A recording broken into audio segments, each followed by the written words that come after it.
ஒரு பச்சை புல் வெளிக்காட்டில் ஒரு எறும்பும் ஒரு வெட்டுக்கிளியும் நண்பர்களாக வாழ்ந்தனர். அவர்கள் தினமும் ஒன்றாக பேசிக்கொண்டு மகிழ்ச்சியாக இருந்தனர்.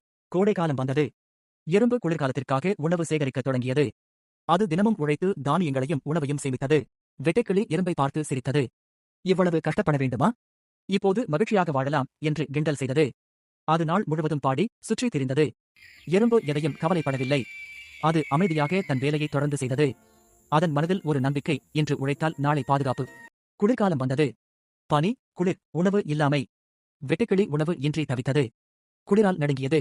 எறும்பு தனது குடிலில் பாதுகாப்பாக இருந்தது. அது சேமித்த உணவை அமைதியாக உண்டு குளிர்காலத்தை ரசித்தது.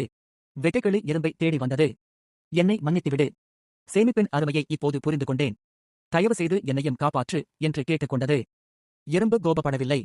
அது வெட்டுக்கிளிக்கு உதவி செய்தது. வாழ்க்கையில் உழைப்பும் சேமிப்பும் மிகவும் முக்கியம் என்று சொல்லியது. இன்றைய உழைப்பு நாளைய பாதுகாப்பு. சேமிப்பே வாழ்க்கையின் பாதுகாப்பு.